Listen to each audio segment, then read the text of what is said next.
اب آپ اس مبارک سلسلے کا 12واں حلقہ سماعت فرمائیں۔ تو یہ بھی طعن ہے میرے آقا سیدنا ابو بکر رضی اللہ تعالی عنہ کے خلاف کہ بھی آپ کو حضور پاک نے اپنی زندگی میں کہیں امیر بنا کے نہیں بھیجا، کہیں آپ کی ولایت نہیں بنائی، کہیں آپ کو کسی سریے کا سردار نہیں بنایا، کوئی امور جو ہیں دین کے آپ کو تفویض نہیں فرمائے، تو وہ یکدم وفات رسول کے بعد اتنا بڑا مقام کہ حضور کے خلیفہ بن جائے۔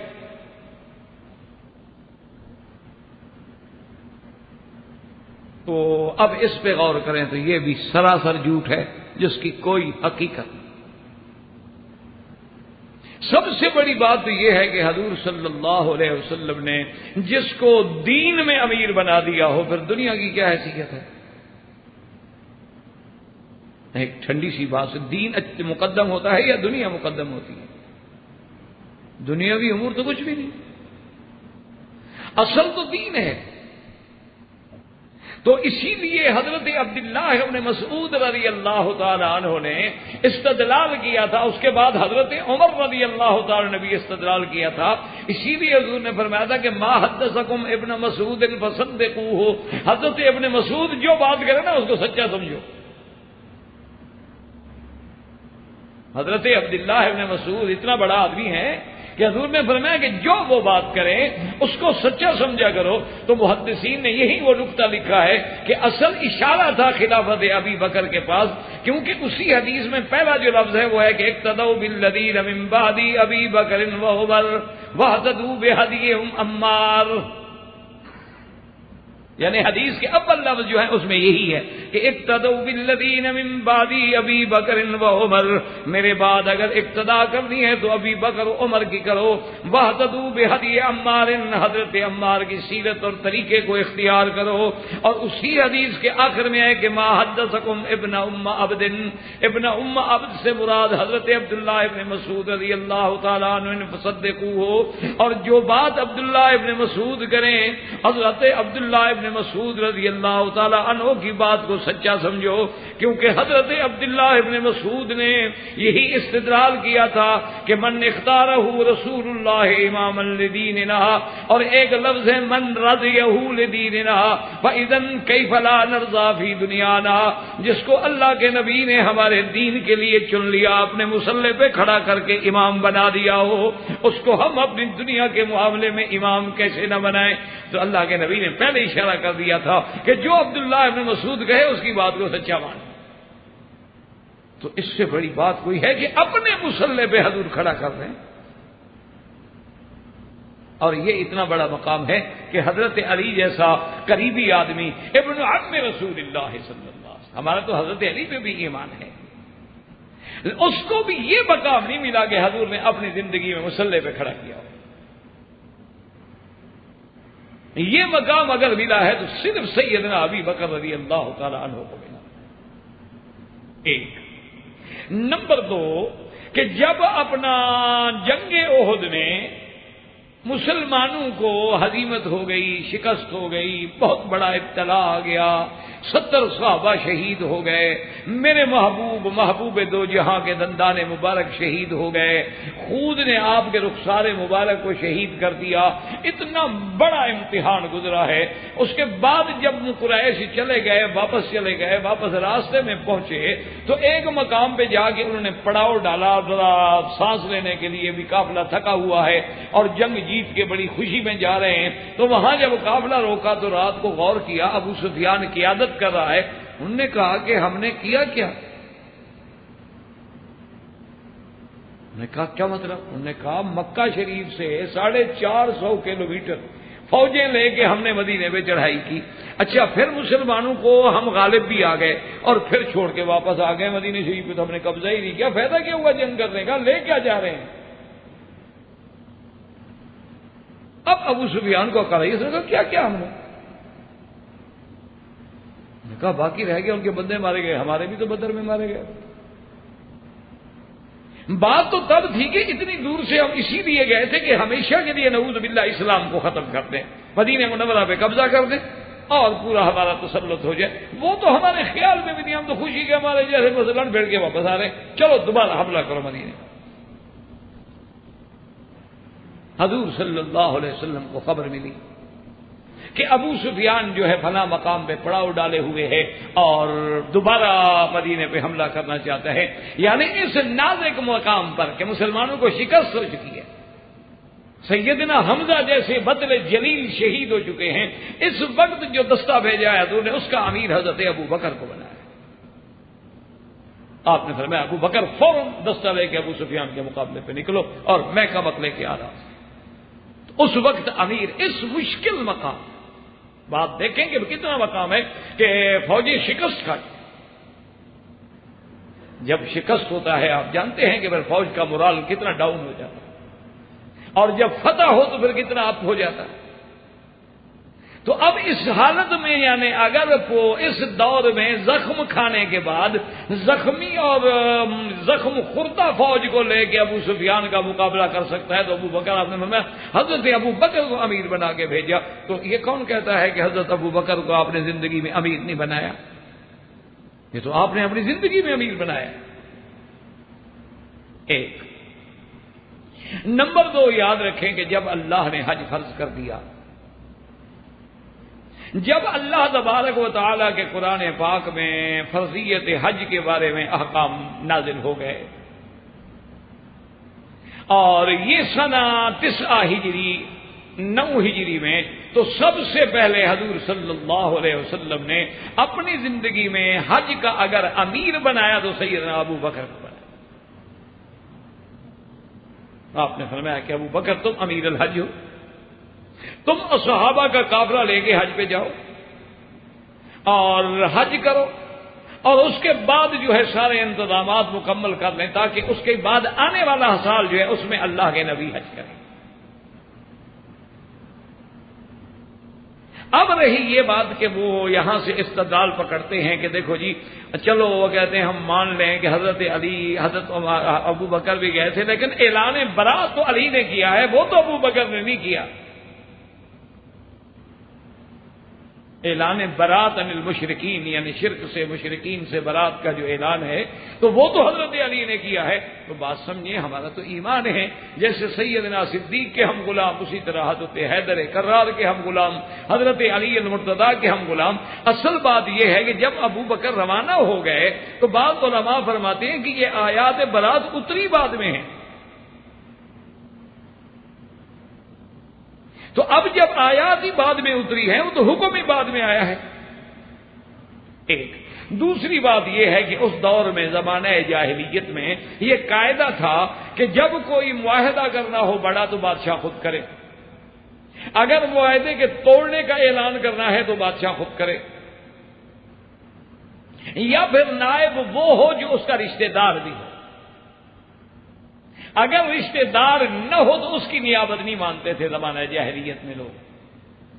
حضور صلی اللہ علیہ وسلم نے بعد میں یہ تأمل فرمایا، حضرت علی کو بلایا کہ تم چلے جاؤ، امیر حج تو ابو بکر ہی رہیں گے، لیکن اعلان برات تم کر دو مل کے ابو بکر کے ساتھ، تاکہ کل کو مشرکین مکہ یہ نہ کہہ سکیں کہ جی اتنا بڑا حکم تھا کہ مشرک پلید ہیں، مکے سے نکال دو، بلد الامین سے نکال دو، حرم سے نکال دو۔ یا تو حضور خود اعلان فرماتے یا حضور کا کوئی قریبی اعلان فرماتا۔ ابو بکر رضی اللہ تعالیٰ عنہ کا رشتہ تو یوں ہے کہ آپ نے بیٹی دی، ورنہ خاندانی نسب میں جو قرابت حضرت علی کو ہے وہ تو کسی کو حاصل نہیں۔ تو اب جناب وہ آیات برات کا حکم لے کر حضرت علی رضی اللہ تعالی عنہ روانہ ہوئے۔ ابھی راستے میں ہیں حضرت ابو بکر رضی اللہ تعالی عنہ کہ آپ کو اطلاع دی گئی کہ حضرت علی آ گئے۔ آپ نے فرمایا میرے خیمے میں لے آؤ۔ حضرت علی تشریف لے آئے تو سب سے پہلی بات ہی حضرت صدیق نے یہ پوچھی، کیونکہ حضرت صدیق حیران ہو گئے نا کہ 2 ذمہ دار آدمیوں کو بوقت حضور کیوں بھیجے، پہلے مجھے بھیج دیا، اب حضرت علی کو بھی بھیج دیا۔ تو فوراً پہلا سوال یہی کیا کہ امیر اما امور، کہ حضرت علی کیا آپ کو اللہ کے نبی نے امیر بنا کے بھیجا ہے یا مامور بنا، میرے تابع بنا کے بھیجا ہے، تاکہ اگر آپ امیر ہیں تو اہلاً و سہلاً میں آپ کے تابع رہوں؟ کوئی بات نہیں، جس کو اللہ کا نبی امیر بنا دے اہلاً و سہلاً۔ حضرت علی رضی اللہ تعالیٰ نے عرض کیا کہ مامور یا خلیفۃ رسول اللہ یا ابی بکر صدیق. انہوں نے کہا کہ نہیں، میں مامور ہوں، میں آپ کے تابع بن کے آیا ہوں، میں امیر بن کے نہیں آیا. اللہ کے نبی نے مجھے بھیجا ہے کہ میں اعلان کر دوں کہ اللہ یحج بعد العام مشرک و اللہ یطوف بالبیت عریان، کہ اس سال کے بعد خبردار کوئی مشرک حج نہیں کرے گا اور نہ کوئی کافر، کوئی بندہ اللہ کے گھر کا عریاں بغیر کپڑوں کے طواف کرے گا. یہ اعلان برات کرنا ہے، اور اس میں سارے اللہ نے احکام دیے ہیں کہ مطلقاً تو مشرکین کو 4 مہینے کی مہلت دے دو، لیکن وہ لوگ جن کے ساتھ تمہارا کوئی عہد ہے، معاہدہ ہے، تو جب تک معاہدے کی مدت ہے اس وقت تک وہ حرم میں رہ سکتے ہیں، اور اس کے بعد پھر ان کو بھی حرم سے نکال دیا جائے گا. اور جن کو 4 مہینے کی مہلت دی ہے فیضن سلخ الاشہر الحرم فاقتلوا المشرکین حیث وجدتموہم، اگر 4 مہینے کے بعد بھی وہ مشرک نہ نکلے تو پھر ان کے ساتھ قتال کرو. اور اس کے بعد فرمایا انما المشرکون نجس فلا یقربوا المسجد الحرام بعد عامہم ھذا، کہ صدیق میں تو یہ اعلان کرنے کے لیے آیا ہوں. حضرت ابو بکر نے فرمایا اہلا وسہلا، تو تمام کتابوں میں موجود ہے حضرت ابو بکر امیر رہے، حضرت علی مامور رہے، اور حضرت علی نے باقاعدہ مینا میں، عرفات میں، مزدلفہ میں، ہر جگہ سوق میں، مکے میں، حرم میں، ہر جگہ جا کے اعلان کیا اور برات کا اعلان کیا کہ مشرکین سے ہماری کلی برات ہے. اور یہ بھی اعلان کر دیا کہ اللہ یحج بعد العام مشرک، خبردار اب اس سال کے بعد کوئی مشرک حج نہیں کرے گا. وَأَلَّا يَطُوفَ بِالْبَيْتِ عُرْيَانٌ، اور خبردار ہو اب اللہ کے گھر کا کوئی عریاں طواف نہیں کرے. اچھا، اب یہ دیکھیں کہ باقاعدہ حدیث میں موجود ہے کہ جب اعلان کرنے کے لیے نکلتے تو حضرت ابو بکر، حضرت علی اور حضرت ابی ہریرہ بھی ساتھ ہوتے تھے. اور کتابوں میں باقاعدہ روایات میں لکھا ہوا وضاحت کے ساتھ موجود ہے کہ جب حضرت علی رضی اللہ تعالی عنہ اعلان کرتے کرتے تھک جاتے تو اس کے بعد اعلان حضرت ابو بکر کرتے، اور اگر حضرت ابو بکر بھی تھک جاتے تو پھر حضرت ابو ہریرہ رضی اللہ تعالی عنہ اعلان کرتے. اس میں کیا جھگڑا ہے؟ تو حضور نے اپنی زندگی میں انہیں امیر بنایا. یہ کون کہتا ہے کہ آپ کو امیر نہیں بنایا؟ یعنی اپنے مسلح پہ بھی کھڑا کیا، اور حج میں بھی آپ کو امیر بنایا، اور ابو سفیان کے مقابلے پر جب آپ نے سریہ بھیجا اس میں بھی امیر بنایا، اور بنی عوف پہ جب حملے کے لیے بھیجا تو وہاں بھی حضرت ابو بکر رضی اللہ تعالیٰ عنہ کو امیر بنا کے بھیجا گیا. تو یہ اعتراض کرنا کہ حضور نے ان کو اپنی زندگی میں امیر نہیں بنایا، یہ تو بالکل ایک ایسا اعتراض ہے کہ جس کی کوئی حقیقت نہیں ہے، بلکہ یہ تو دنیا کی کسی انصاف پسند کتابوں میں دیکھ لے، یعنی سیرت صدیق میں تو ہر جگہ ہے کہ حضور صلی اللہ علیہ وسلم نے ایک مقام پہ نہیں بلکہ کئی مقام پہ امیر بنایا. یہ نہیں کہ آپ نے امیر نہیں بنایا، آپ تو بالکل کئی مقام پہ امیر بنا دیا. اب اسی طرح ایک اور تان کرتے ہیں سیدنا ابو بکر پہ رضی اللہ تعالیٰ عنہ پہ. وہ تان یہ ہے کہ وہ یہ کہتے ہیں جی کہ حضور پاک نے تو اپنے بعد خلیفہ نہیں بنایا، یعنی حضور پاک نے اپنے خلیفے کے بارے میں حکم نہیں دیا، لیکن حضرت ابو بکر نے حضرت عمر کا نام لے کے خلیفہ بنا دیا تو حضور کی مخالفت کی. تو حضور صلی اللہ علیہ وسلم کے حکم کو توڑ دیا کہ رسول اللہ صلی اللہ علیہ وسلم، حضور پاک نے تو اپنا خلیفہ معین نہیں فرمایا کہ میرے بعد ابو بکر خلیفہ ہوں گے، لیکن حضرت ابو بکر نے حضرت عمر کو کیسے خلیفہ بنا دیا. اس کا معنی یہ ہے کہ حضور پاک صلی اللہ علیہ وسلم کے حکم کی مخالفت کی. ایک دوسری بات وہ یہ کہتے ہیں کہ حضرت عمر رضی اللہ تعالیٰ عنہ کو ایک دفعہ حضور صلی اللہ علیہ وسلم نے صدقات پہ بنا کے امیر بنا کے بھیجا تھا، اس کے بعد آپ کو معزول کر دیا. تو جس کو اللہ کے نبی نے ایک چھوٹے عہدے سے معزول کر دیا ہو اس کو ابو بکر نے پوری امت کے لیے خلیفہ بنا کے بٹھا دیا. تو یہ بھی ان پہ اعتراض ہے جو سیدنا ابو بکر رضی اللہ تعالی عنہ کی شان میں کیا جاتا ہے. اچھا، اب پہلی بات تو یہ سمجھو، ان سے پوچھو بھی نہ تم حضرت عمر کو مانتے ہو نہ حضرت ابو بکر کو، تمہارا کیا جھگڑا؟ تمہارا کیا جھگڑا ہے؟ تم تو دونوں کو نہیں مانتے ہو، تمہارے لیے تو بات ختم ہو گئی، تم کیوں اعتراض کر رہے ہو کہ آپ نے حضرت عمر کو خلیفہ بنایا، کیوں بنایا؟ تم تو دونوں کو نہیں مانتے۔ اور دوسری بات یہ ہے کہ کیا حضور صلی اللہ علیہ وسلم نے اگر حضرت ابو بکر کو یہ خلیفہ نہیں بنایا تو کیا یہ بھی حکم دیا کہ میرے بعد کوئی کسی کو خلیفہ نہ بنائے؟ پھر حضرت ابو بکر نے مخالفت کی۔ بات کو تو سمجھو کہ حضور نے روکا بھی۔ اور تیسری بات یہ ہے کہ خلیفہ نہ بنانا، چونکہ یہ اہل سنت والجماعت کا ہے کہ ہمارے ہاں خلافت منسوخ نہیں ہوتی کہ اللہ کا قرآن ہو یا حکم رسول ہو، بلکہ شورا مسلمین پہ ہوتی ہے۔ لیکن اشارات میں تو اللہ کے نبی نے اتنی بات واضح کر دی تھی کہ کوئی عقل کا اندھا نہ سمجھے تو نہ سمجھے، ورنہ ابو بکر کی خلافت ویسے نظر آ رہی جیسے سورج چمکتا ہے کہ جب حضور کہتے ہیں کہ اقتدوا بالذین من بعدی ابی بکر و عمر، میرے بعد کسی اقتدا کرو، ابو بکر عمر کی اقتدا کرو۔ اور ایک بی بی آگے مسئلہ پوچھی اور کہے بہن آتے کا لم اجد کا یا رسول اللہ، میں آؤں اور آپ کو نہ پاؤں، پھر میں فاتح ابی بکر، ابو بکر کے پاس آؤ، میں اگر نہیں ہوں گا تو میرے بعد ابو بکر ہوگا۔ اسی طرح کتنا بڑا مسئلہ ہے کہ بنو مستلق نے اپنے صدقات بھیجنے کے لیے حضور کی خدمت میں وفد بھیجا اور کہا یا رسول اللہ اب تو ہم صدقات جمع کر کے آپ کو بھیج دیتے ہیں بیت المال کے لیے، لیکن اگر ہم آئیں اور آپ کی وفات ہو جائے اور آپ کو نہ پائیں تو پھر کس کو دیں؟ آپ نے فرمایا ابو بکر کو دو۔ یعنی اس سے بڑی کوئی دلیل ہے خلیفہ بنانے کی؟ بلکہ ایک تو روایت میں یہ بھی موجود ہے کہ حضور پاک نے فرمایا عائشہ اپنے بھائی کو بلاؤ، میں چاہتا ہوں کہ ابو بکر کے لیے کچھ لکھ دوں، لیکن اس کے بعد فرمایا اچھا نہ بلاؤ، یا اب اللہ والمؤمنون الا ابی بکر، اللہ کو بھی یہ پسند نہیں ہوگا اور مومنوں کو بھی پسند نہیں ہوگا کہ ابو بکر کے بجائے کوئی اور بنے، لہذا اللہ بھی یہی پسند فرمائیں گے، ایمان والے بھی یہی پسند فرمائیں گے۔ تو یہ تو دلیل ہے کہ حضور پاک نے آپ کو خلیفہ بنایا، کون کہتا ہے کہ نہیں بنایا؟ اور ایک دوسری بات یہ ہے کہ کیا حضرت عمر کو جب حضرت صدیق رضی اللہ تعالی عنہ نے خلیفہ بنا دیا تو ارباب حل و عقد مدینے میں رہنے والے صحابہ نے اس کو قبول کیا یا اعتراض کیا؟ اصل مسئلہ تو یہ ہے، اعتراض تو تب ہوتا کہ حضرت ابو بکر حضرت عمر کو خلیفہ بنا دیتے اور صحابہ قبول نہ کرتے، اہل مدینہ اور اہل مکہ قبول نہ کرتے، کہتے نہیں جی ہم تو بیعت نہیں کرتے۔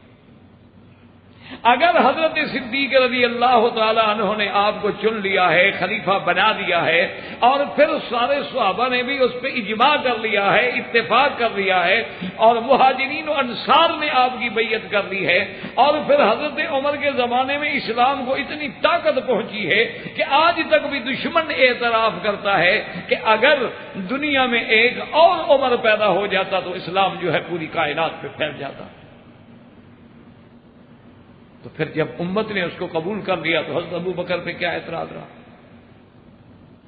اچھا اب دیکھو اس کے بعد حضرت عمر کی بات سنو تو سارا مسئلہ اور ساری حقیقتیں صاف ہو جائے گی اور تان بھی خود بخود ختم ہو جائے گا۔ جب حضرت عمر کا موت کا وقت آیا، حضرت عمر رضی اللہ تعالی عنہ کی جب وفات کا وقت قریب آیا اور آپ کو شہید کیا گیا اور آپ بالکل اس مقام پہ آ گئے کہ ابھی بچنے کی کوئی امید نہ رہی،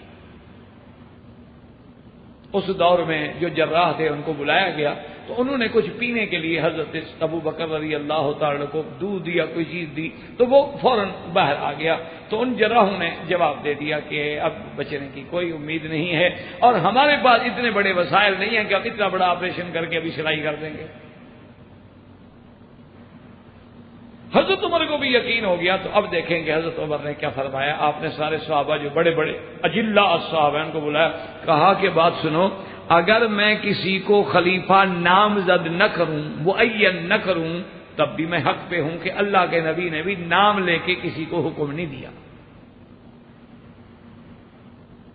یعنی میں اگر کسی کو خلیفہ نامزد نہ کروں، صرف اشارے کر دوں جیسے حضور پاک نے اشارات فرمائے ہیں، تو پھر بھی میری اتباع ہوگی حضور کی کہ حضور نے بھی نامزد نہیں کیا۔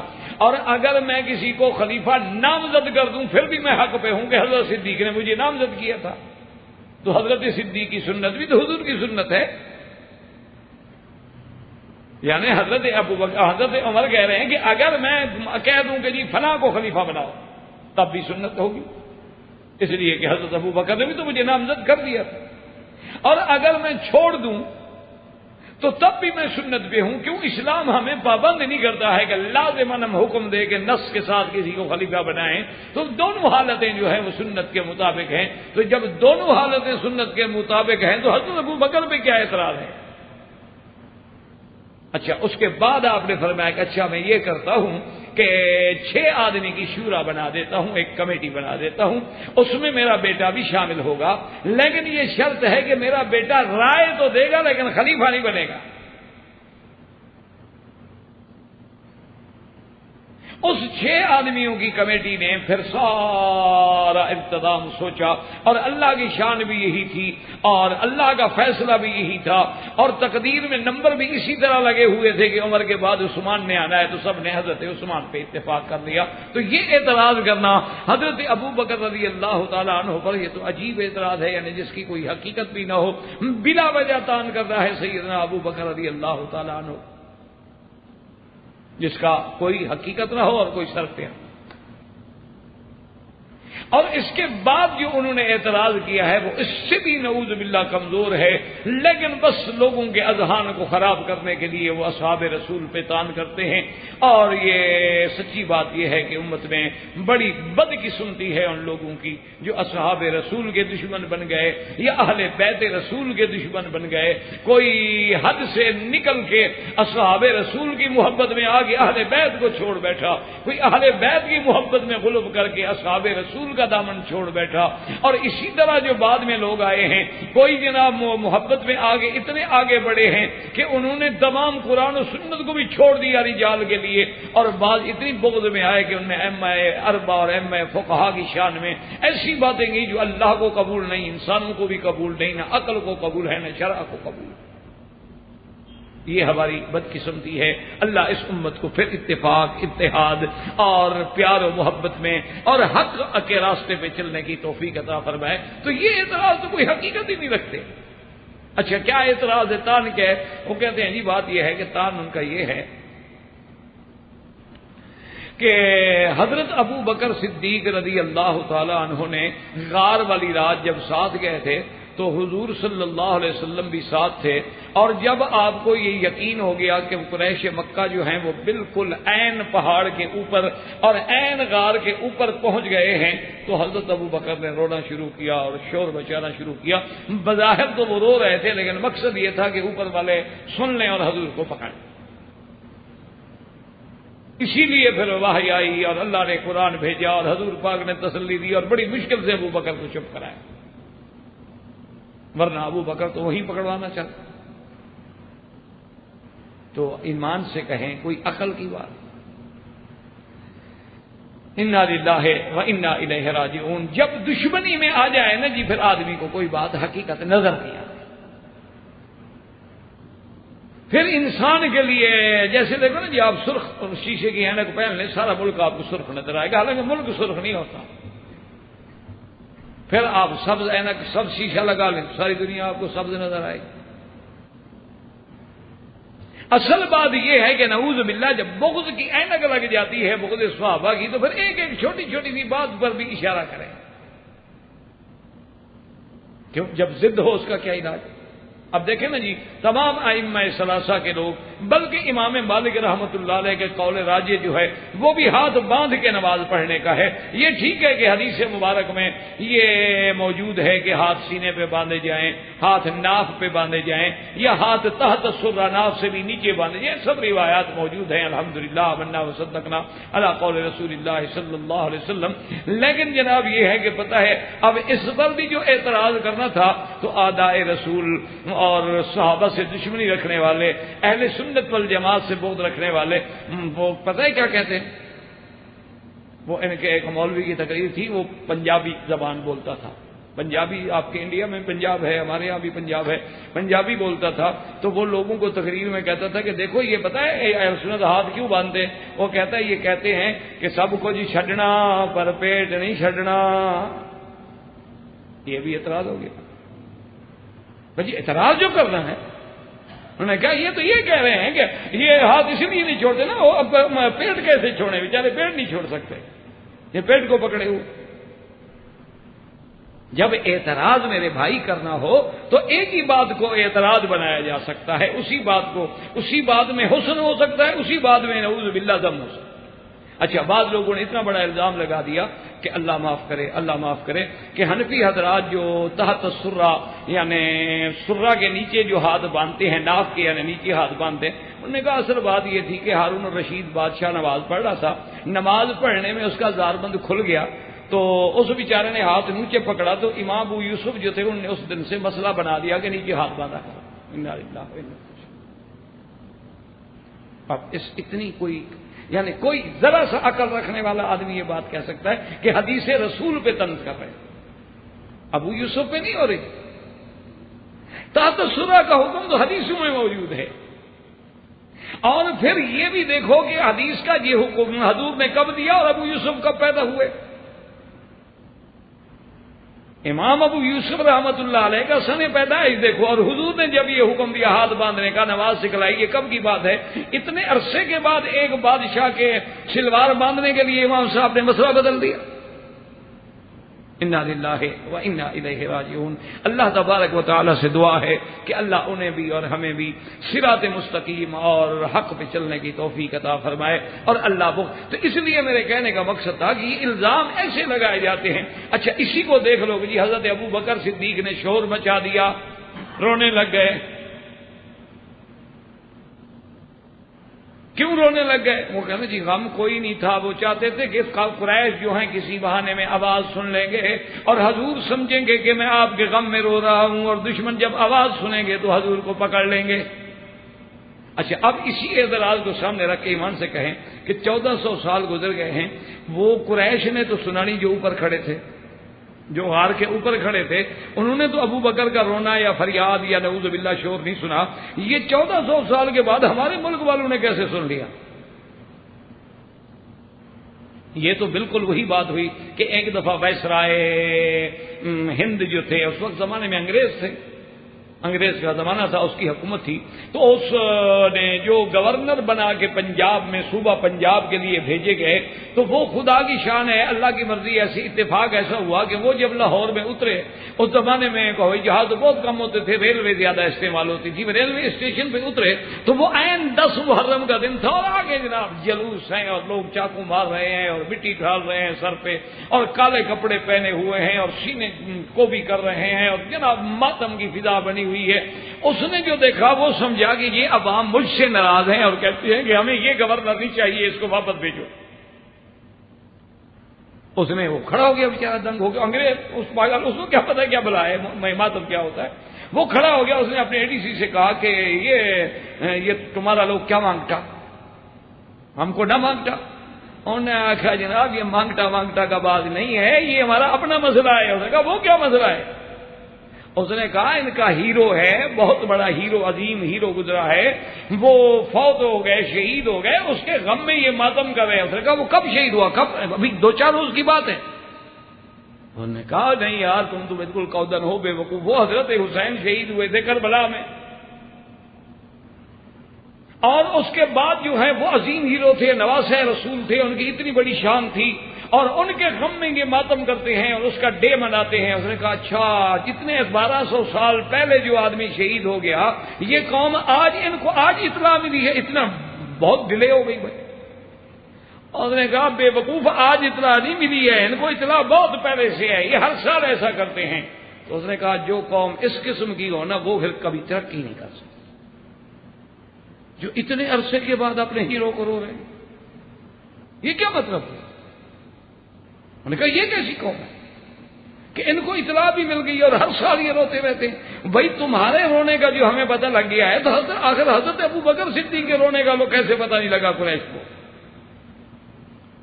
اور دوسری بات یہ ہے کہ میں قربان جاؤں اپنے رب کریم پر، رب علیم و حکیم پر، کہ کتنا میرے اللہ کا علم محیط ہے، کہ اللہ نے قرآن میں پہلے ہی فرما دیا تھا اذ یقول لصاحبہ لا تحزن ان اللہ معنا۔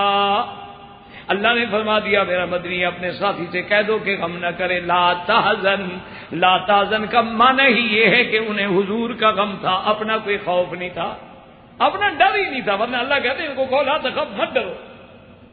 اللہ نے فرمایا لا تحزن، غم نہ کرو، اور پھر حضور کہتے ہیں اللہ ہم دونوں کے ساتھ ہے، یعنی وہ نبی کو پکڑوا رہا ہے، اللہ کہتے ہیں حضور کہتے ہیں کہ اللہ ہم دونوں کے ساتھ ہے، نعوذ باللہ، اللہ کو بھی پتہ نہیں، چلو حضور کو تو علم غیب نہیں تھا، لیکن اللہ تو علام الغیوب ہے، وہ تو جانتے ہیں نا کہ ابو بکر صدیق دل سے رو رہے ہیں یا دکھانے کے لیے رو رہے ہیں، اور حضور پھر اللہ کی جو معیت نصرت ہے وہ دونوں کے ساتھ، اس لیے یہ اعتراض اور تان جو ہے اس کی بھی کوئی حقیقت نہیں ہے۔ تو اللہ تبارک و تعالی ہمیں صراط مستقیم پہ چلنے کی توفیق دے، اور انشاءاللہ زندگی باقی تو بات باقی، وما علینا الا البلاغ، وآخر دعوانا ان الحمد للہ رب العالمین۔ برادران اسلام، واجب الاحترام بزرگوں، دوستوں، بھائیوں،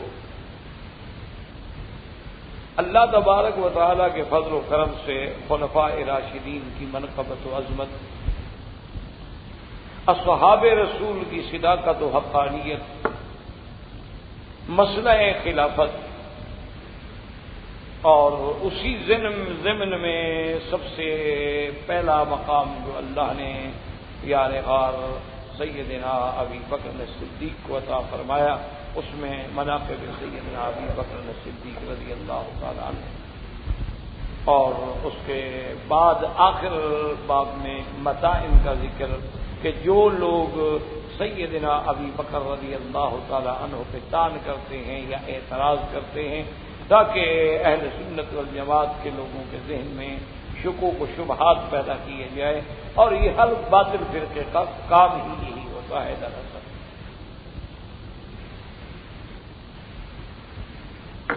اور یہ فطرت انسانی ہے کہ جب اس کے دماغ میں کوئی شبہ ڈال دیا جائے تو پھر وہ پہلے والی عقیدت اور محبت قائم نہیں ہے۔ تو اسی لیے الحمدللہ اہل سنت والجماعت نے ان متائن کا بھی جواب دیا ہے، تو انشاءاللہ ہم بھی اسی ضمن میں کوشش کر رہے ہیں تاکہ جب مناقب اور خلفاء راشدین کی سیرت عامت الناس کے دماغ میں کانوں تک پہنچے تو ان پر جو اصحاب رسول اور خصوصاً خلفاء راشدین پر اعتراضات ہیں وہ بھی اور ان کے جوابات بھی، تاکہ شاید اللہ تبارک و تعالیٰ کسی کی ہدایت کا ذریعہ بنا دے۔ جہاں متائن ابی بکر رضی اللہ تعالی عنہ میں سب سے پہلے میں نے عرض کیا تھا سابقہ درس میں کہ مالک ابن نویرہ کے بارے میں، اور اسی ضمن میں ایک طعن سیدنا ابو بکر صدیق پہ یہ کیا جاتا ہے کہ انہوں نے اپنے بعد سیدنا عمر رضی اللہ تعالی عنہ کو خلیفہ نامزد کر دیا، اور باقاعدہ تحریر لکھ کے حکم دے دیا کہ میرے بعد جو خلیفہ ہے وہ حضرت عمر۔ تو اب اس کو بھی لوگوں نے سیدنا ابو بکر رضی اللہ تعالی عنہ پر طعن میں شمار کیا ہے، چونکہ خدا کی قدرت ہے کہ جب دلوں میں عداوت ہونے دی تو پھر ہر چیز اسی رنگ میں دیکھی جاتی ہے۔ تو اب اعتراض یہ ہے کہ سیدنا ابو بکر رضی اللہ تعالی عنہ نے حضرت عمر رضی اللہ تعالی عنہ کو خلیفہ نامزد کر دیا، حالانکہ حضور صلی اللہ علیہ وسلم نے کسی کو خلیفہ نامزد نہیں کیا تھا، تو حضرت ابو بکر کا یہ عمل جو ہے خلاف رسول ہے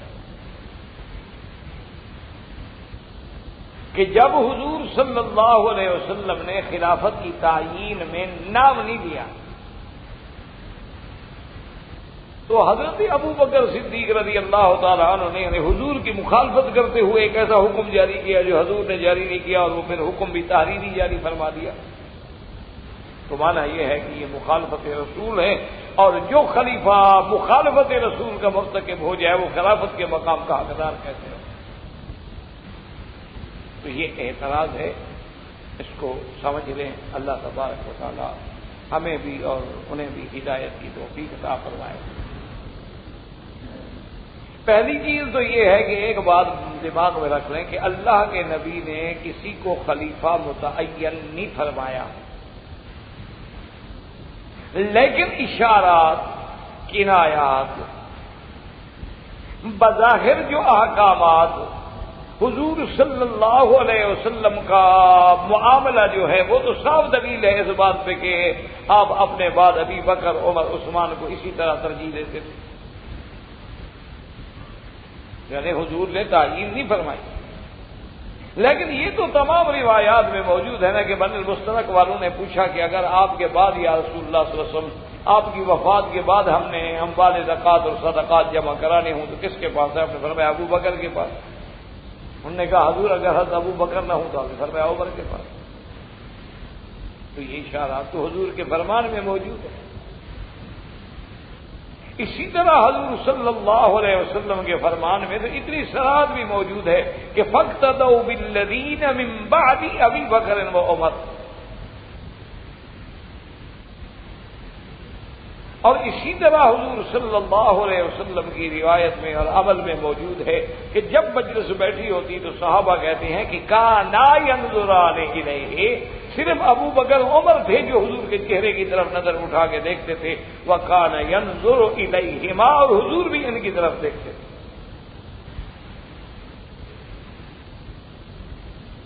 تو ہر معاملے میں حضور صلی اللہ علیہ وسلم نے اپنے بعد ابو بکر عمر کا ذکر کیا ہے، تو حضرت ابو بکر کا فیصلہ تو اسی روشنی میں ہے، انہی اشارات میں ہے، انہی کنایات میں ہے جو حضور صلی اللہ علیہ وسلم نے فرمائے ہیں۔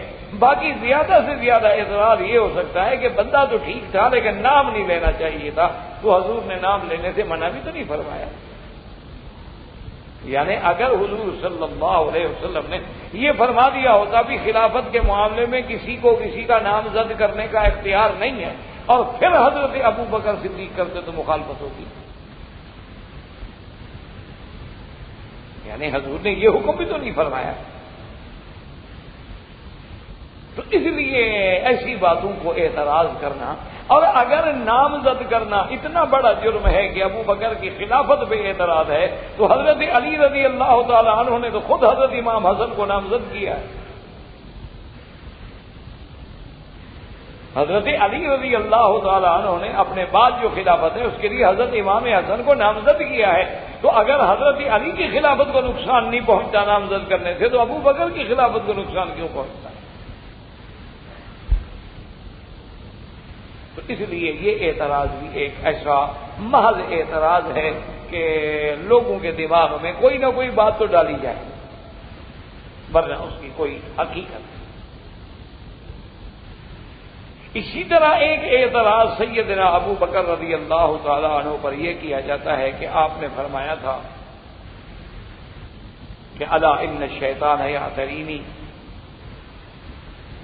فإن استقمت فأعینونی وَإِن زُغْتُ فَقَوِّمُونِی۔ وہ کہتے ہیں کہ حضرت صدیق نے فرمایا کہ شیطان میرے پیچھے لگا ہوا ہے، اگر میں سیدھے راستے پہ رہوں تو میری اطاعت کرنا، اور اگر میں ٹیڑھا ہو جاؤں تو مجھے سیدھا کر دینا۔ تو کہتے ہیں کہ شیطان جس کے پیچھے لگا ہو اور وہ خود اپنی زبان سے اعتراف فرما رہے ہوں کہ شیطان میرے پیچھے لگا ہوا ہے، تو وہ آدمی خلیفہ رسول کیسے بن سکتا ہے؟ خلافت تو بہت بڑا مقام ہے۔ تو یہ بھی ایک اعتراض ہے، ایک طعن ہے جو سیدنا ابی بکر رضی اللہ تعالی عنہ کی شان میں کیا جاتا ہے۔ پہلی بات تو یہ ہے کہ یہ الفاظ جو انہوں نے نقل کیے ہیں اہل سنت کی کتابوں میں موجود ہی نہیں، تو جب ہماری کتابوں میں یہ بات ہے نہیں تو ہم جواب دینے کی بھی پابند نہیں۔ اور اگر بفرض محال ہم یہ بات تسلیم بھی کر لیں تو وہاں دوسری بات بھی تو تسلیم کریں جو حضرت ابو بکر صدیق نے جب حضرت عمر کو خلیفہ بنایا تو فرمایا کہ واللہ ما نمت فحلمت وما شبہت فتوہمت وانی علی السبیل واوصیک بتقوی اللہ۔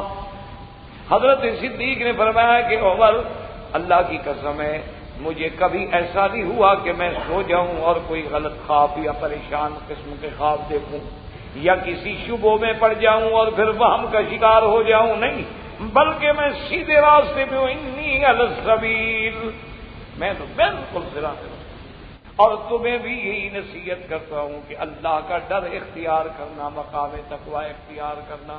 تو اگر ایک بات کو لے رہے ہو تو پھر اس بات کو بھی لے لو۔ یہ تو نہ ہونا جی کہ جو بات مطلب کی ہو کہ جیسے عیسائی کہہ دیتے ہیں کہ قرآن پاک میں آیا انا نحن نزلنا الذکر وانا لہ لحافظون، انا اعطیناک الکوثر انا فتحنا لک فتحا مبینا۔ وہ کہتے ہیں جہاں جہاں قرآن میں اللہ نے اپنی ذات کے لیے جمع کا صیغہ استعمال کیا ہے، اور جمع کا قاعدہ یہ ہوتا ہے کہ اس میں کم از کم 3 افراد ہونے چاہیے، اس سے عقل جمع نہیں ہوتی، تو کہتے ہیں کہ ہمارا عقیدہ یہی تو ہے تثلیث کا۔ ہم بھی تو کہتے ہیں نا کہ 3 میں ایک خدا ہے، تو قرآن بھی تو صیغہ جمع کا استعمال کر رہا ہے، اور جمع کے لیے 3 افراد کا ہونا ضروری ہے۔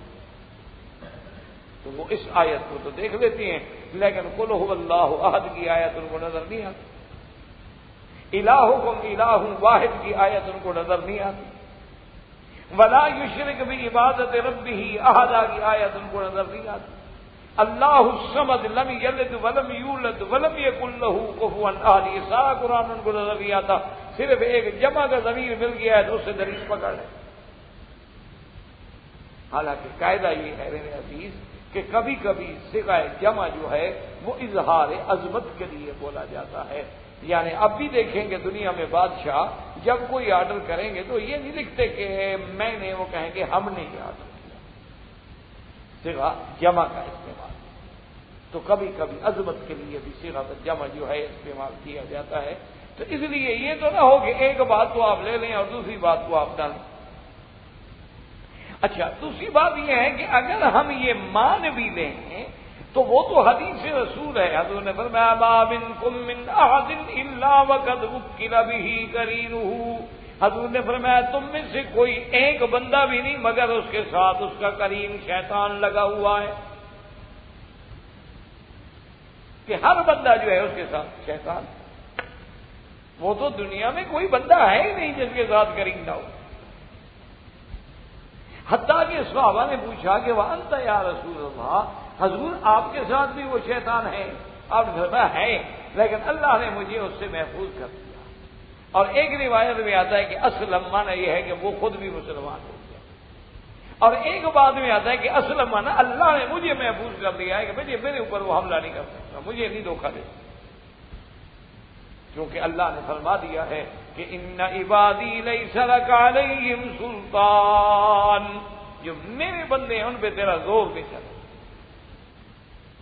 تو اگر حضرت صدیق نے یہ بات کہہ دی تو اس میں کون سی بات ہے جو خلاف توقع ہے؟ یہ تو سیدنا ابو بکر صدیق رحمۃ اللہ رضی اللہ عنہ کا کمال تقویٰ۔ اور دوسری بات یہ سمجھیں کہ سیدنا ابو بکر نے یہ بات کیوں کی؟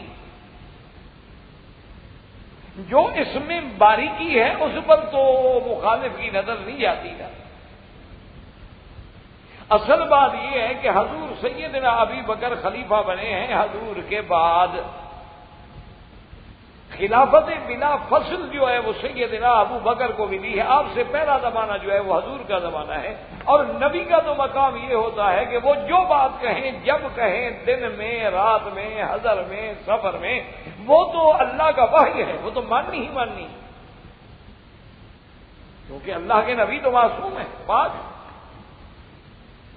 اور اللہ کا نبی تو کوئی حکم دیتے نہیں جب تک کہ اللہ کی وحی نہ ہو، ان کا تو تعلق وحی سے ہوتا ہے کہ ما ينطق عن الهوى ان هو الا وحی یوحی، اور اللہ تبارک و تعالیٰ کے پیغمبر کی جو بات ہے وہ تو کبھی رد ہو نہیں سکتی۔ تو یہ کمال ہے ابو بکر کا کہ وہ اپنے لوگوں کو سمجھا رہے ہیں کہ بھائی نبوت کا زمانہ ختم ہو گیا، اب دور خلافت ہے، نبی نبی ہوتا ہے، غیر نبی وہ مقام پہ نہیں پہنچ سکتا، میں جب تک ٹھیک رہوں تو میری مدد کرنا، غلط ہو جاؤں تو مجھے سیدھا کر دینا۔ یہ تو ابو بکر رضی اللہ تعالیٰ کا کمال علم اور کمال تقویٰ ہے، یہ کوئی قابل اعتراض بات۔ لیکن جب آدمی سرخ رنگ کی اینک پہن لے تو سارا زمانہ سرخ نظر آئے گا، ورنہ اس میں سیدنا ابو بکر کا قصور کوئی رضی اللہ تعالی عنہ وارضاہ۔ اور اسی طرح یاد رکھیں کہ سیدنا ابا بکر رضی اللہ تعالی عنہ پر اعتراض اور متائن کے ضمن میں ایک طعن سیدنا ابو بکر رضی اللہ تعالی عنہ پہ یہ بھی کرتے ہیں کہ انہوں نے حضرت ابو بکر رضی اللہ تعالیٰ عنہ کو حضور نے امیر بنا کے جب بھیجا تھا، پھر جبریل علیہ السلام آ گئے اور سورت براءت جب اتری تو اللہ کے حکم سے حضرت ابو بکر کی وہ مقام امارت جو تھا اس کو ختم کر دیا گیا اور حضور نے پھر حضرت علی کو جو ہے امیر بنا کے بھیجا۔ تو اب وہ استدلال یہ کرتے ہیں، وہ کہتے ہیں کہ جی ابو بکر کی عمارت تو حضور نے خود ختم کر دی اور ابو بکر کے ہوتے ہوئے حضور نے حضرت علی کو بنا دیا، تو جب زندگی میں حضور نے حضرت علی کو حضرت ابو بکر کی عمارت ختم کر کے امیر بنا دیا ہو تو آپ نے کیسے ابو بکر کو امیر بنا لیا اور حضرت علی رہ گئے؟ تو ایک طعن جو ہے وہ سیدنا ابو بکر صدیق رضی اللہ تعالی عنہ کی ذات میں یہ بھی کیا جاتا ہے کہ بھی جب حضور صلی اللہ علیہ وسلم نے آپ کو بھیجا اور سورت براءت نازل ہو گئی، اللہ کے جبریل آئے قرآن کی آیات لے کر، تو جب سورت براءت کی یہ آیات نازل ہوئی ہیں تو حضور پاک نے حضرت علی رضی اللہ تعالیٰ عنہ کو بھیجا، تو جب حضرت علی کو امیر بنا کے بھیج دیا گیا تو حضرت ابو بکر کی عمارت ختم ہو گئی۔ تو جب حضور اپنی زندگی میں کسی کی عمارت کو ختم کر دیں تو اسی کو خلیفہ بلا فضل بنا رہے۔ تو در حقیقت یہ بھی ایک جھوٹ ہے اور یہ بھی ایک افترا ہے اور بہتان ہے اور جس کی کوئی حقیقت کیا ہے وہ یہ ہے کہ سرکار تو عالم سیدنا محمد مصطفیٰ صلی اللہ علیہ وسلم حج فرض ہونے کے بعد، یعنی جب اللہ نے آیت فرضیت حج قرآن میں نازل فرمائی تو پہلے سال حضور حج کرنے کے لیے تشریف نہیں لے گئے۔ آپ نے امیر الحج بنایا حضرت ابو بکر۔ آپ نے فرمایا کہ ابو بکر تم امیر حج ہو اور تم ہی قافلہ لے کر صحابہ کا حج کے لیے جاؤ۔ حضرت ابو بکر امیر بن کے قافلہ لے کے چلے۔ آپ کے جانے کے بعد آیات براءت نازل ہوئی جو سورت توبہ میں ہیں، جس میں ایک حکم یہ بھی آ گیا کہ یا ایھا الذین آمنوا انما المشرکون نجس فلا یقربوا المسجد الحرام بعد عامهم ھذا۔ اللہ نے حکم دے دیا میرے مدنی مشرک پلید، ایک پلیتی ہوتی ہے ظاہری اور ایک پلیتی ہوتی ہے باطنی۔ ظاہری پلیتی تو یہ آپ دیکھتے ہیں گندگی لگ گئی، کوئی چیز لگ گئی، یہ ظاہری پلیتی ہے۔ پھر بعض نجاسات خفیفہ ہیں اور بعض نجاسات غلیظہ ہیں، اور ایک پلیتی اندر کی ہوتی ہے کہ بظاہر تو ٹھیک ٹھاک ہے لیکن اندر شرک ہے، اندر بدعت ہے، اندر احداث ہے، اندر اہوا ہے۔ تو یہ اندر کی بیماریاں جو ہے یہ بھی تو پلیتی ہے جو بظاہر ہمیں نظر نہیں آتی۔ جیسے اس کو یوں سمجھ لیں کہ بعض حرمت جو ہے وہ معنوی ہوتی ہے اور بعض حرمت جو ہے وہ حکمی ہوتی ہے،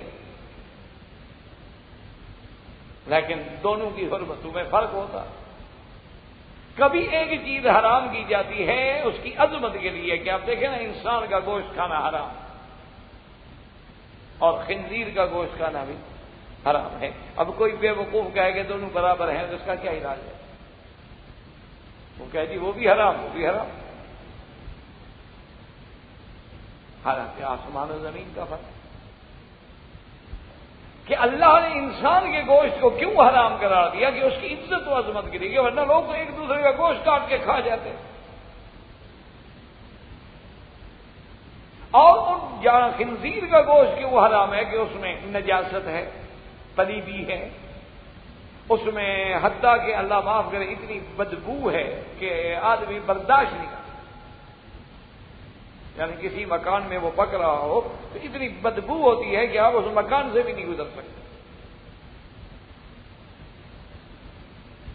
تو اسی لیے اب دیکھیں کعبۃ اللہ بھی اس کے اندر آنا جو ہے بغیر احرام کے حرام ہے، عظمت ہے، حرمت ہے کعبے کی۔ تو اس لیے اب بات کو سمجھیں کہ جب یہ آیات نازل ہوئی کہ مشرک جو ہیں پلید ہیں، آئندہ وہ کعبے میں داخل نہیں ہو سکتے، حرم میں داخل نہیں ہو سکتے، اللہ کے گھر کا طواف نہیں کر سکتے، اللہ یحجن بعد العام مشرک و اللہ یطوف بالبیت عریان، ان کے اس سال کے بعد کوئی مشرک حج نہ کرے، اور کسی کو حکم نہیں کہ وہ کعبے کا طواف بغیر کپڑوں کے کرے۔ یہ حکم آ گئے۔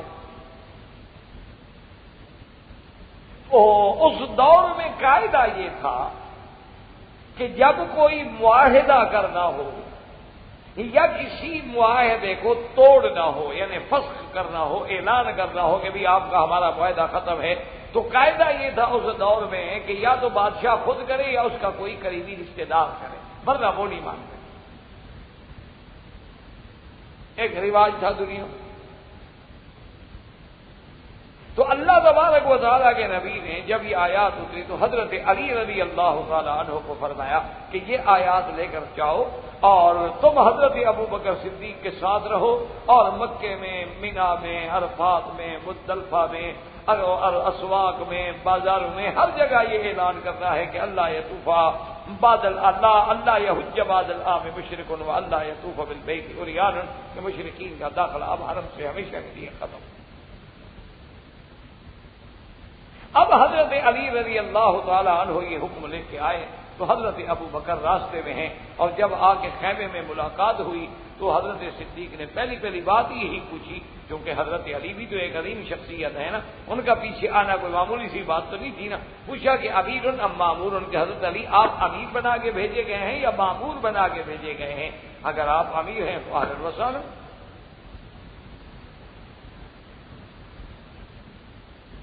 حضرت علی رضی اللہ تعالیٰ عنہ نے فرمایا کہ یا ابا بکر انا مامور، میں امیر بنا کے نہیں بھیجا گیا، میں مامور ہوں، امیر آپ ہیں، میں آپ کے تابع ہوں۔ مجھے تو حضور صلی اللہ علیہ وسلم نے یہ آیات برات دے کے بھیجا ہے، یہ اعلان میں نے کرنا ہے، باقی امور حج جو ہے وہ تو آپ کے سپرد ہے۔ تو اب حضور پاک نے تو ان کو مامور نہیں یعنی ہٹایا ہی نہیں ہے، معذور ہی نہیں فرمایا ہے، تو پھر اعتراض کس بات کا؟ امیر حج تو حضرت ہے، اور جب حضرت علی خود کہہ رہے ہیں کہ میں مامور ہوں، میں آپ کے تابع ہوں، میں امیر نہیں ہوں، حضرت علی کہتے ہیں میں امیر نہیں ہوں، اور آپ 1400 سال کے بعد کہیں گے نہیں حضرت علی امیر تھے، اس کا کوئی علاج ہے کسی کے پاس؟ اور پھر اس سارے حج میں حضرت علی تابع رہے، حضرت علی اعلان کرتے رہے، حضرت ابو ہریرہ بھی ساتھ جا کے اعلان کرتے رہے، اور بعض روایات میں ہے کہ حضرت ابو بکر بھی جا کے ساتھ اعلان کرتے رہے کہ جب حضرت علی کا اعلان کرتے کرتے گلا جواب دے دیا تو پھر باقی بھی صحابہ چونکہ لاکھوں کا اجتماع ہے اور ایک آدمی کو گھر میں جا کے اعلان کرنا ہے، کوئی معمولی سی بات تو نہیں۔ اور بعض علماء نے ایک عجیب نکتہ بھی لکھا ہے، انہوں نے کہا کہ اللہ کو بھی یہی منظور تھا کہ ابو بکر جو ہے نا ان میں جمال ہی جمال، سیدنا ابو بکر جو ہیں ان میں تو بالکل جمال ہی جمال، رحمت ہی رحمت، محبت ہی محبت، شفقت ہی شفقت، اسی لیے تو حضور نے ان کو حضرت عیسیٰ ابن مریم سے مثال دی۔ اور یہ بھی الفاظ ہے روایت میں کہ ارحم بی امتی، ارحم امتی بی امتی ابی بکر، وہ تو سب سے رحم دل رقیق القلب، اور سیدنا علی مظہر جلال شیر خدا حیدر کرار، تو ایک کام تھا حج پڑھانے کا، طواف سکھانے کا، عمرہ کرانے کا، احکام بدلانے کا، اللہ کے دین پہ چلانے کا، وہ رحمت والا کام ابو بکر سے لیا گیا، اور ایک تھا کافروں کو نکالنے کا، وہ جلال والا کام جو ہے حضرت علی سے لیا گیا۔ اس میں تو کسی پر اعتراض نہیں۔ جو اعلان برات کا کام تھا وہ اللہ نے حضرت علی کے ذمہ لگا دیا، اور جو رحمت والے امور تھے وہ حضرت ابو بکر کے ذمہ لگا دیے گئے۔ اس میں کسی کے معذور ہو جانے کا یا کسی کو ہٹا دینے کا تو کوئی مسئلہ ہے ہی نہیں، بلکہ یہ روایت جو ہے یہ تو اہل سنت والجماعت کی تائید کرتی ہے کہ جیسے امیر حضرت ابو بکر تھے اور حضرت علی تابع تھے، اسی طرح اہل سنت والجماعت کہتے ہیں کہ حضرت ابو بکر خلیفہ تھے اور علی تابع تھے اور آپ کے وزیر تھے۔ تو یہ تو الٹا آیات مبارک اور روایات مبارک، احادیث مبارک، اور پھر یہ کوئی چھپی ہوئی بات نہیں، تقریباً 6 لاکھ آدمی ہیں اس مسئلے میں، تو اس 6 لاکھ آدمی کو پتہ نہیں لگا کہ حضرت ابو بکر کو ہٹا دیا گیا۔ اس لیے یہ تان کرنا حضرت ابو بکر رضی اللہ تعالیٰ عنہ پہ، یہ تان بھی بالکل ایک ایسا تان ہے کہ جس کی حقیقت محض الزام ہے، اور آدمی اگر عصبیت کا اور تعصب کا شکار ہو جائے تو اس کے لیے پھر ہر بات میں نعوذ باللہ کوئی نہ کوئی کجی نظر آ جاتی ہے۔ اور اللہ تبارک و تعالیٰ اگر ہدایت کے فیصلے فرما دے، جیسے ایک آدمی کہتے ہیں نا کہ جب تک میں اسلام نہیں لایا سب سے زیادہ بغض مجھے مدینے سے تھا، اور سب سے زیادہ بغض مجھے حضور کی ذات سے تھا، اور جب میں اسلام لے آیا اور میں نے کلمہ پڑھا تو سب سے محبوب مجھے محمد مدنی کی ذات نظر آتی تھی، اور ساری دنیا کے شہروں میں پیارا مجھے مدینہ نظر آتا کہ بس ایمان آیا اور انقلاب آ گیا۔ تو اصل بات تو یہ ہے کہ اللہ تبارک و تعالیٰ ہدایت عطا فرمائے اور ہدایت نصیب۔ اور اسی طرح ایک دان جو سب سے بڑا دان ہے سیدنا ابو بکر رضی اللہ تعالیٰ عنہ پہ، وہ یہ ہے کہ حضور صلی اللہ علیہ وسلم کی وراثت کا انکار۔ یہ بہت بڑا دان ہے، اللہ معاف کرے۔ وہ کہتے ہیں جی کہ حضور کی وراثت، وہ کہتے ہیں عجیب بات ہے کہ ابو بکر کی وراثت ہو، عمر کی ہو، عثمان کی ہو، لیکن نبی کی وراثت کا انکار کرتے، اور پھر وراثت کے انکار پہ کہتے ہیں حضرت ابو بکر نے جو حدیث سنائی ہے اور جس حدیث سے دلیل پکڑی ہے اس کے راوی بھی خود ہیں کہ میں نے سنا ہے حضور سے۔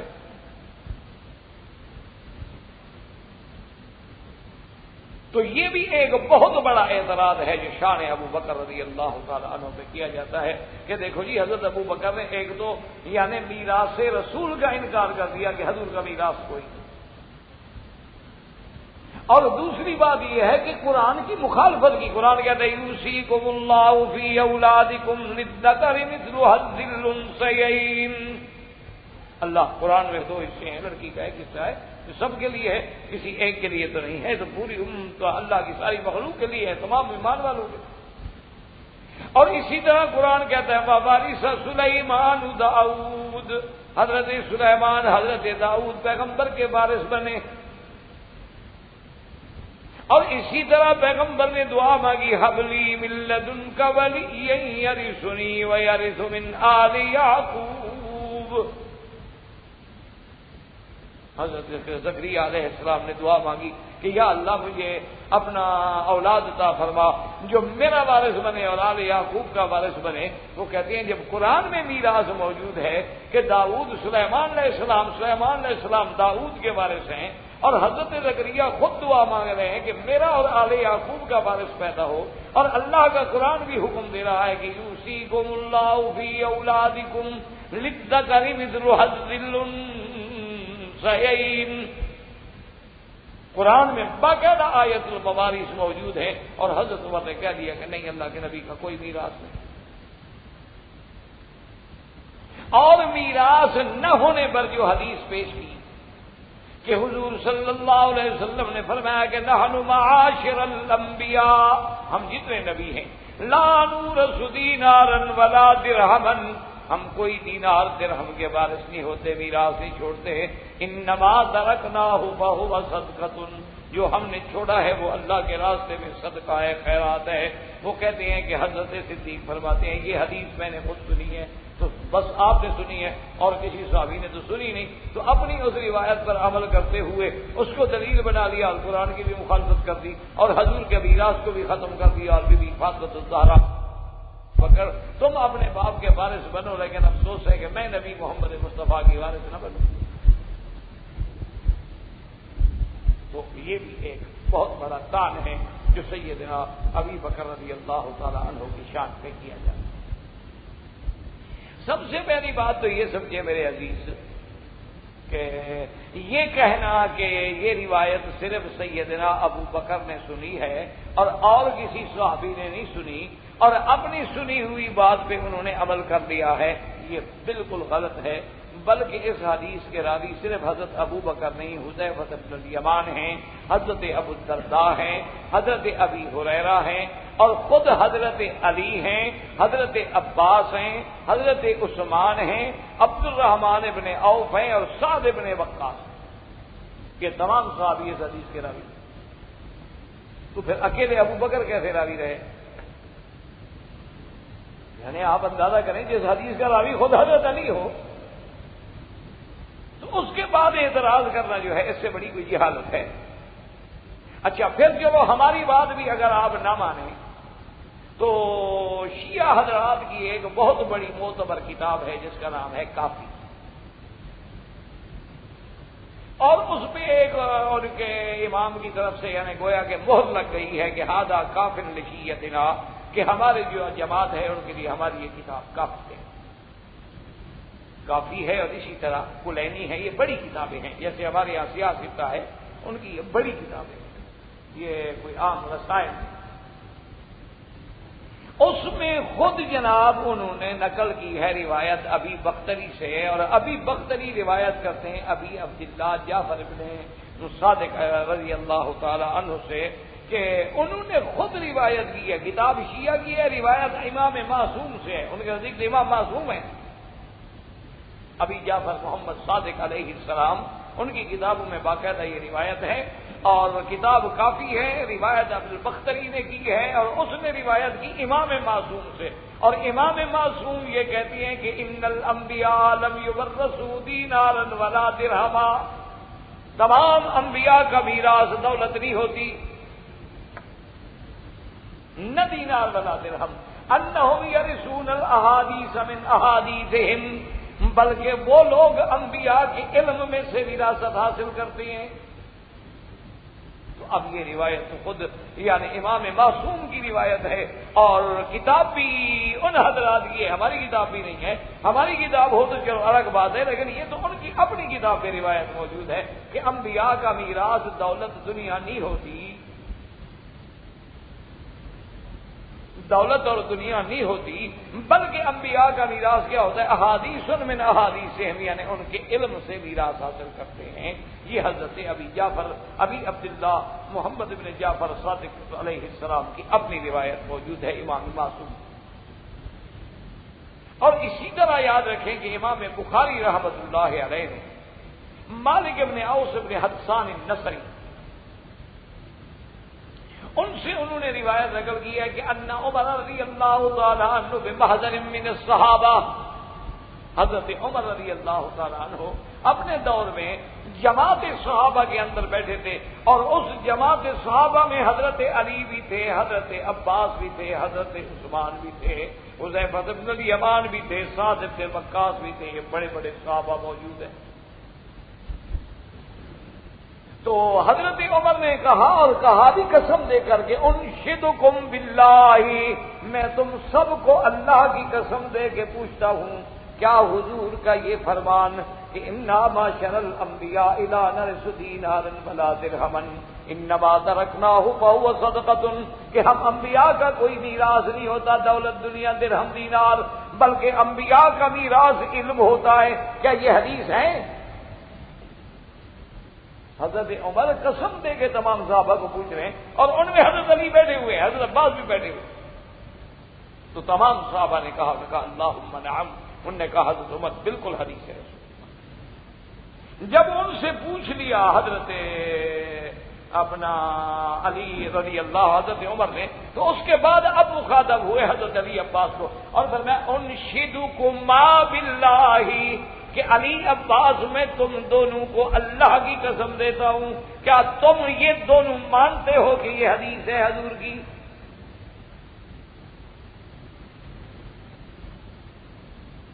کہ حضور پاک کی یہ حدیث مبارک ہے کہ انبیاء علیہ السلام کا میراث جو ہے وہ دینار و درہم نہیں ہوتا بلکہ علم ہوتا ہے، کیا حضرت علی عباس تم مانتے ہو؟ انہوں نے کہا قالا نعم، انہوں نے کہا کہ بالکل ہم مانتے ہیں، بالکل یہ حدیث۔ تو اب ایمانداری سے خود فرمائیں کہ جس حدیث کے راوی اتنے بڑے بڑے صحابہ ہوں، اور سب سے بڑی بات ہے کہ خود حضرت علی عباس ہوں، تو پھر حضرت ابو بکر پہ اعتراض کرنے کا کسی کو حق ہے؟ اور دوسری ایک بات یاد رکھیں کہ تمام جو بڑے بڑے لوگ ہیں، چاہے وہ اہل سنت والجماعت سے ہیں یا چاہے وہ اہل تشیع سے ہیں، یہ بات وہ بھی تسلیم کرتے ہیں۔ وہ کہتے ہیں کہ حدیث متواتر یا غیر متواتر کی تقسیم جو ہے یہ ان لوگوں کے لیے ہے جنہوں نے حضور پاک کی زیارت نہیں کی اور حضور سے خود بات نہیں سنی، یعنی یہ دونوں کے بڑے بڑے علماء جو ہیں وہ یہ بات تسلیم کرتے ہیں کہ بھی حدیث متواتر ہے یا غیر متواتر ہے، وہ کہتے ہیں یہ تقسیم تو ان لوگوں کے لیے ہے جن کو حضور صلی اللہ علیہ وسلم کی زیارت نصیب نہیں ہوئی اور جنہوں نے خود حضور سے بات نہیں سنی. لیکن اگر کسی راوی نے حدیث حضور سے خود سن لی ہے تو وہ تو قطعی ہے، اس کا علم تو یقینی ہے کہ اس نے تو خود کانوں سے سنی ہے اور حضور پاک کو دیکھ کے سنی ہے. اگر صرف اسی بات کو بھی حجت رکھا جائے تو حضرت ابو بکر نے تو حدیث خود سنی. تو جب حضور صلی اللہ علیہ وسلم کی حدیث پر حضرت ابو بکر عمل کریں تو ان پر اعتراض کرنے کا کیا معنی کہ جی حضور کا میراث نہیں دیا. اور دوسری بات یاد رکھیں کہ بعض شیعہ حضرات ہمارے اہل سنت والجماعت کے لوگوں کو ایک اور دھوکہ بھی دیتے ہیں اللہ ہدایت سے. وہ کہتے ہیں کہ دیکھو جی اگر حضور کا میراث ہی تھا تو پھر حضور کی تلوار، حضور کی ذرا اور حضور کی دلدل جو ہے وہ حضرت علی کو کیوں دی گئی.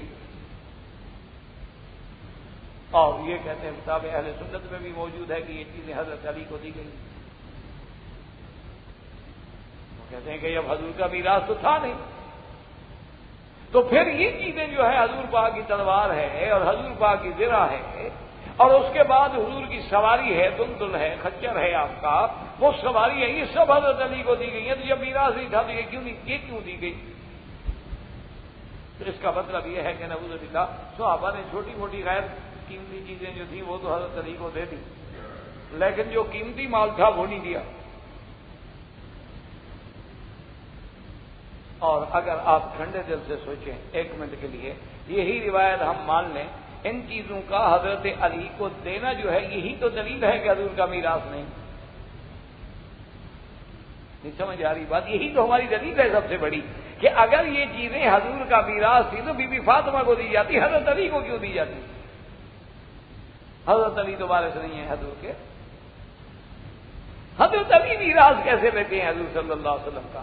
حضور کے وارث کون ہیں؟ سیدہ فاطمہ الزہرا اور ازواج مطہرات حضور کی بیویاں، حضرت عباس حضور صلی اللہ علیہ وسلم کے جو چچا ہیں، یہ لوگ وارث ہیں. حضرت علی کیسے وارث ہو گئے؟ وہ تو داماد ہیں، وہ تو ابن ام رسول اللہ ہے. داماد بھی وراثت لیتا ہے، لے تو پھر اپنی بیوی کی لے، حضور کی وراثت کیوں لے؟ حضرت علی اگر وارث بنے ایک منٹ کے لیے تو کل بی بی فاطمہ کی جائیداد کے وارث بنے. اگر بی بی فاطمہ وارث بنے گی تو حضرت علی اگر پہلے فوت ہو جائیں تو پھر بی بی فاطمہ وارث بنے گی. حضور کی جائیداد کا حضرت علی سے کیا تعلق ہے کہ ان کو یہ چیزیں دی گئیں؟ یہی تو دلیل تھی کہ حضور کا میراث کوئی نہیں تھا. اور حضرت علی چونکہ بطن میں نبطال الاسلام بہت بڑے بہادر تھے اور ان کی بہادری پہ حضور کو بھی ناز تھا، تو صحابہ نے کہا کہ جو چیزیں جنگ میں استعمال ہونے والی ہیں وہ اسی بہادر کو دے دو. اب نبی کے بعد ان چیزوں کا حقدار حضرت علی. یہ کوئی جھگڑے والی بات تو نہیں تھی. اب دیکھیں نا، جیسے کہ یہاں پر اپنا میرے خیال میں مجھے جہاں تک یاد آتا ہے کہ ایک بادشاہ کا کلام تھا تو وہ علماء کو سپرد کیا گیا. بادشاہ قرآن پڑھتے تھے نا تو اللہ ان کی قبر پہ کروڑ رحمتیں کرے. میرے فیصل مروف یہ فوت ہو گئے تو عالم کو بھیجیے کہ ابھی یہ ہمارے والد پڑھتے تھے، اب اس کا حقدار عالم ہے. کبھی قرآن علماء پڑھیں گے. اچھا کوئی کتاب ہو مثلا تو آپ کسی مولوی کو دیں گے نا. آج اگر کوئی عالم مر جائے، وہ اپنی وراثت میں بخاری شریف چھوڑ جائے، اولاد ساری جاہل ہو، کس کو دیں گے؟ وہ اٹھا کے جائیں گے بابا کسی مدرسے میں دے تو یہاں ضائع تو نہ ہو جائے، اس کے بچے تو جاہل ہیں. تو بہادری کو کوئی چیز ہوگی تو کسی بہادر کو دے دی جائے گی کہ چلو حضور کے خاندان سے بھی ہیں، ابن ام رسول اللہ بھی ہیں صلی اللہ علیہ وسلم، اور خیبر والے دن بھی حضور نے ان کو پرچم پکڑایا تھا، چلو بھی یہ چیزیں ان کی حضور کو دے دیں. یہ تو دلیل ہے کہ میراث نہیں ہے. اگر یہ میراث ہوتی تو ازواج مطہرات کو حصہ دیا جائے. میراث ہو تو حضور کی بیویاں حقدار بیٹھی ہیں، حضور کی بیٹی حقدار بیٹھی ہے، حضرت عباس حقدار بیٹھے، ان کو میراث کیوں نہیں دیا گیا؟ تو یہ بھی بہت ایک اعتراض ہے جو لوگوں کے دماغ میں شبہات ڈالنے کے لیے کیا جاتا ہے، ورنہ حقیقت کوئی. دوسری بات یہ ہے، کہتے ہیں کہ جی قرآن کی مخالفت ہے. قرآن کہتے ہیں یوصیکم اللہ فی اولادکم للذکر مثل حظ الانثیین. تو یاد رکھیں کہ تمام مفسرین حضور کے زمانے سے لے کر اس وقت تک سب کا یہ متفقہ فیصلہ ہے کہ یوصیکم خطاب امت کو ہے، جس میں نبی خود شامل نہیں.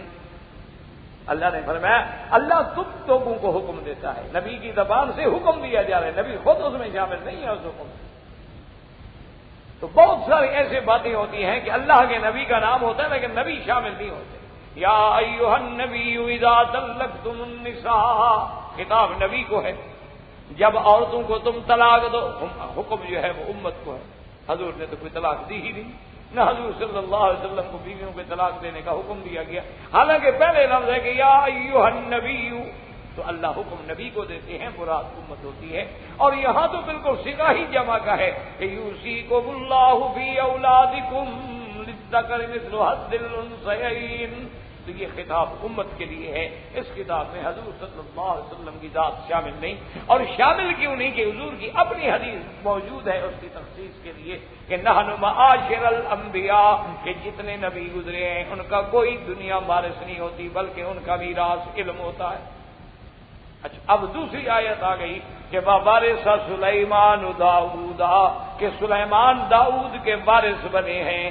تو کیا داؤد کا بیٹا صرف سلیمان تھا؟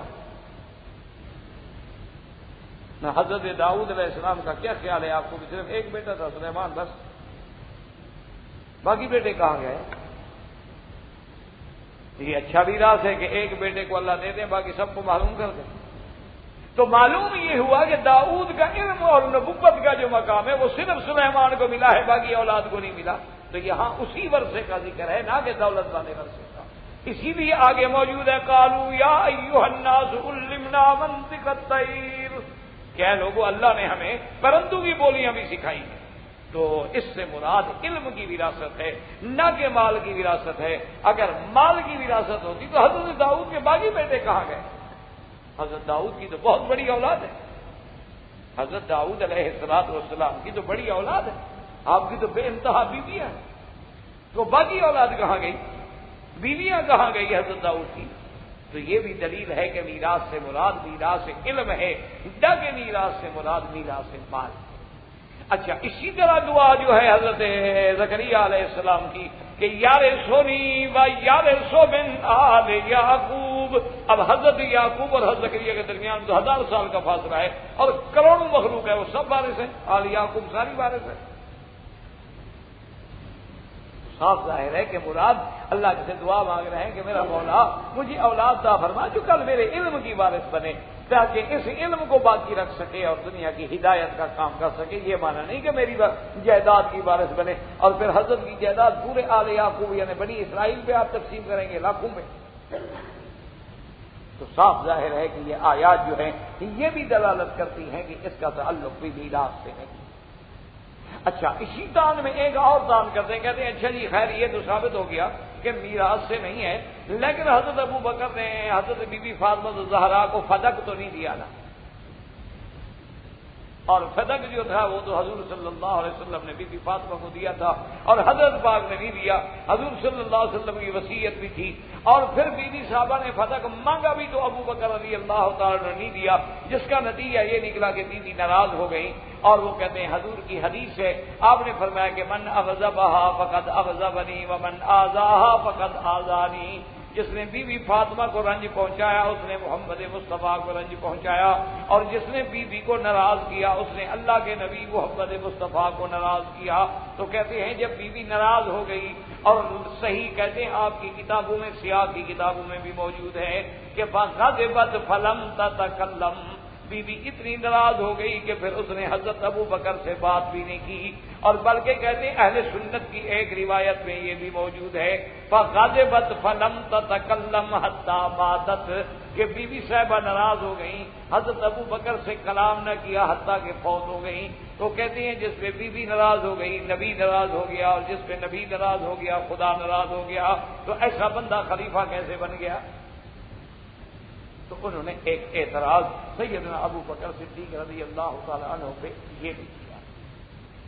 اچھا، اب اس کی حقیقت جان لیں کہ جہاں تک فدق کا معاملہ ہے، حضور صلی اللہ علیہ وسلم فدق سے بی بی فاطمہ کو بھی خرچ دیتے تھے، اپنی بیویوں کو بھی خرچ دیتے تھے، لیکن بیویوں کو یا اپنی بیٹی کسی کو قبضہ نہیں دیا تھا. اور یہ شریعت کا قاعدہ ہے کہ جو چیز ہیبہ کی جائے جب تک کسی کے قبض میں نہ جائے وہ ملک کبھی تصور نہیں ہوتی. قبضہ تو حضور کا رہا، آپ نے کسی کو قبضہ تو دیا نہیں.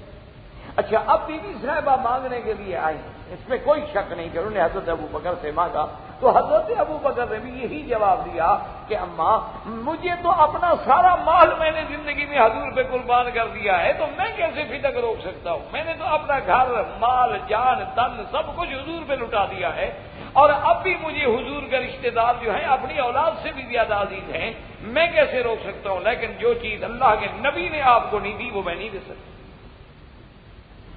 اللہ کے نبی نے آپ کو فتح دے دیا تھا، آپ کو قبضہ دیا تھا، انہوں نے کہا کہ نہیں، انہوں نے کہا پھر میں کیسے دے؟ جو نبی پاک تصرف فرماتے تھے میں وہی کروں۔ بیوی صاحبہ ناراض۔ اچھا، اب حدیث یہ ہے کہ من اغضبہا، جو بیوی کو ناراض کرے، یہ تو نہیں کہ جس پہ بیوی ناراض ہو جائے، بات کو سمجھیں، ایک ہے جو بیوی کو ناراض کرے، ایک ہے کہ جس پہ بیوی ناراض ہو جائے نہ بیوی ناراض ہو جائے گا۔ بات تو یہ ہے نا کہ بیوی ناراض ہوگی، ابو بکر نے تو ناراض نہیں کیا، انہوں نے تو حضور کی حدیث بیان کی۔ اب اگر اپنے ابے کی بات سن کے بیوی ناراض ہو جائے تو ابو بکر کا کیا قصور ہے اس میں؟ انہوں نے تو ان کے ابا کی بات پیش کی کہ بھی حضور نے آپ کو فتح دیا، تو جیسے حضور عمل کرتے تھے میں بھی وہی عمل کروں گا۔ تو اس میں اعتراض کی کون سی بات باقی رہ گئی؟ ایک دوسری بات یہ ہے کہ یہی جو جائیداد ہے، حضرت ابو بکر خلیفہ رہے، حضرت عمر رہے، حضرت عثمان رہے، اس کے بعد حضرت علی بھی آئے کہ نہیں آئے، پھر حضرت حسن آئے کہ نہیں آئے۔ اچھا، ان کے بعد بھی یہ سارا معاملہ جو ہے یہ سارا ان کے تصرف میں رہا، لیکن انہوں نے بھی تو نہیں دیا۔ تو اگر حضرت علی نے نہیں دیا اور ان کی خلافت کو کوئی نقصان نہیں پہنچتا، تو حضرت ابو بکر صدیق کی خلافت کو کیوں نقصان پہنچ گیا؟ اگر حضور کا میراث ابو بکر نے تقسیم نہیں کیا تو حضرت علی نے کہاں تقسیم کیا؟ اگر حضرت ابو بکر نعوذ باللہ بی بی فاطمہ کا حصہ کھا گئے تو حضرت علی حضور کی بیویوں کا حصہ کھا گئے، تو سیدھی بات کیوں نہیں کرتے ہو کہ نبی کا میراث ہوتا ہی نہیں؟ اور جہاں تک فتح کا معاملہ ہے وہ اسی طرح تھا کہ حضور جو آمدنی آتی تھی اب بنی ہاشم کے خاندان پہ خرچ کرتے تھے، اور اسی پر صحابہ نے عمل کیا، اسی پہ ابو بکر نے عمل کیا، اسی پہ عمر نے عمل کیا، اسی پہ عثمان نے عمل کیا، اسی پہ علی نے عمل کیا رضوان اللہ علیہ اجمعین۔ پھر بعد میں کچھ خلفاء ایسے آئے، بعد یہ آنے بنو عباس میں اور بنو امیہ میں، لیکن پھر جب حضرت عمر بن عبدالعزیز کا دور آیا تو حضرت عمر بن عبدالعزیز نے کہا کہ میں بھی اس میں وہی کروں گا جو محمد رسول اللہ صلی اللہ علیہ وسلم، یہ کسی کا مال نہیں، کسی کا ملک نہیں۔ اب اسی میں ایک اعتراض اور بھی کرتے ہیں، وہ کہتے ہیں جی کہ اگر حضور کا میراث نہیں تھا تو ازواج مطہرات کو حجرے کیسے مل گئے؟ ایک اعتراض اور بھی ہے سیدنا ابو بکر کے ذمہ کہ جی اگر حضور صلی اللہ علیہ وسلم کا مال میراث نہیں ہے تو جو حضور پاک کی بیویاں ہیں اور وہ بیویاں جن حجروں میں تھیں جو گھر تھے بیویوں کے، تو وہ حضور کے بیویاں وہ کیسے وارث بن گئے؟ کیونکہ جہاں حضور پاک کی مزار مبارک ہے یہ بی بی عائشہ کا حجرہ ہے، ساتھ بی بی فاطمہ الزہرا کا گھر ہے۔ اچھا، اسی طرح اب آپ اس طرف آ جائیں کعبے کی طرف، یعنی جس طرف صف اول اب ہوتی ہے، جہاں کھڑے ہو کے آپ صلاۃ السلام پڑھتے ہیں، یہاں سب بیویوں کے کمرے تھے، جہاں اب جا کے امام کھڑے ہوتے ہیں محراب پر، یہ سب بیویوں کے کمرے ہیں، حضور کی 9 بیویاں ہیں، تو سب کے گھر ایسے تھے۔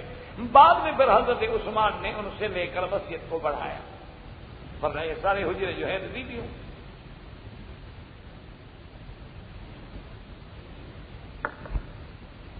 یہ جو مسجد تھی اس کو بڑھانے کے لیے پھر حضرت عثمان رضی اللہ تعالیٰ عنہ نے بیویوں سے کہا کہ اس کے بدلے میں آپ جگہ لینا چاہیں تو لے لیں، پیسے لینا چاہیں تو لے لیں، لیکن اب مسجد چھوٹی ہو گئی ہے اور توسیع کی ضرورت ہے تو بیویوں نے ہجرت دے دی، تو پھر مسجد بڑھا دی گئی، ورنہ یہ سارے گھر جو ہیں بالکل ایک دوسرے سے ملے ہوئے۔